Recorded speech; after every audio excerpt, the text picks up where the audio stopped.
ক্যাংড়া পাতার ভূত।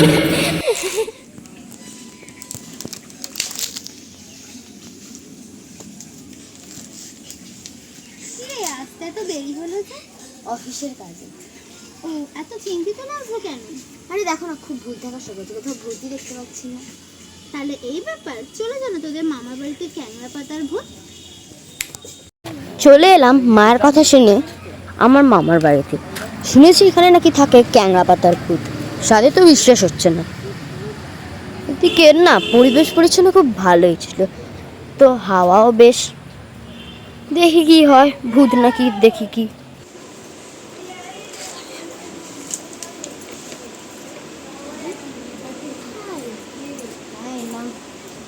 বলো যে এখানে নাকি শুনছি ক্যাংড়া পাতার ভূত আছে। রাম রাম বলবো, এই ভূতের কথা মুখেও আনতে নেই, যা তুই আগে হাত পাটা ধুয়ে। ঠিক আছে, তাহলে পরে বললাম, পরে শুনি। এক সপ্তাহ এটা যে ধরেছে, যেন হাঁটতেও পারছি না।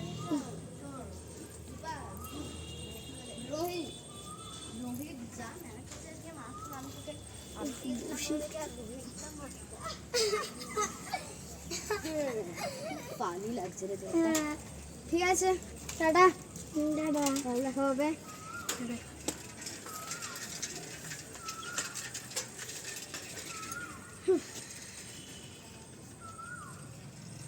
দাদু ভাই, কোথায় গিয়েছিলিস? তুমি আগে এইটা উঠতে দেয়, এক সপ্তাহ গেল, কোনোদিন তোর ক্যাংড়া পাতার ভূতি দেখতে পারি। আচ্ছা, আমি বৃষ্টি আর সৃষ্টির জেঠুকে বলে দেখব। তুমি বৃষ্টিকেই বলো, বৃষ্টি একটু সাহসী আছে, বৃষ্টিকেই বলবে।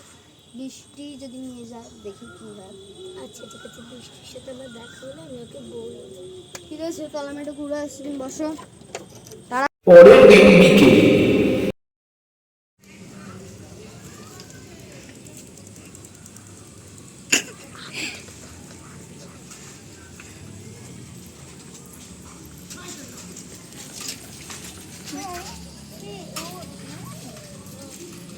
আমি তো তোর সাথে খুব কথা ছিল, তো তুই যদি আমার সাথে সারা জীবনের মতন বন্ধুত্ব রাখতে চাস, তাহলে তোকে একটা কাজ করতে হবে। কী কাজ? তোকে আমাকে ক্যাংড়া পাতার ভূতের কাছে নিয়ে। ও মা গো, এসব অমঙ্গলের কথা বলিস নি গো, আমি যেতে পারবো না। ঠিক আছে, আমি তাহলে এলাম। আরে না না না, ঠিক আছে ঠিক আছে, করবো, যাবো যাবো। ঠিক আছে, তাহলে আজকে আমি তোকে রাত্রি 2টোয় ডাক্তার আসবো। ঠিক আছে, তাহলে আমি আসছি।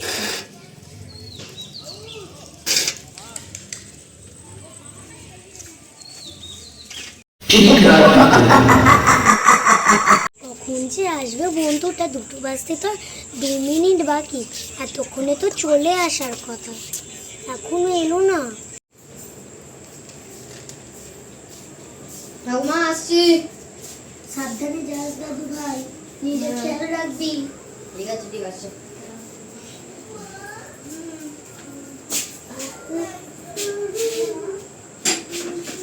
এলাম।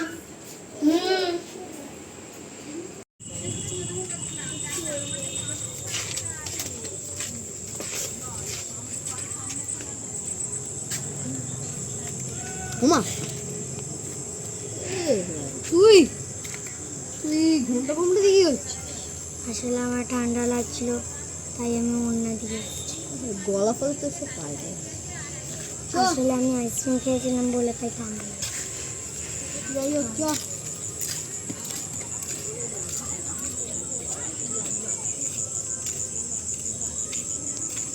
হ্যাঁ, ওই তুই জানিস তো আমার তাই গেলি রে, তাই গেলি ওখানে, আমি যাচ্ছি। আরে তুই ওখানটায় কি করছিস? দাঁড়া, তুই আমাকে ভয় দেখাচ্ছিস? হচ্ছে, দাঁড়া।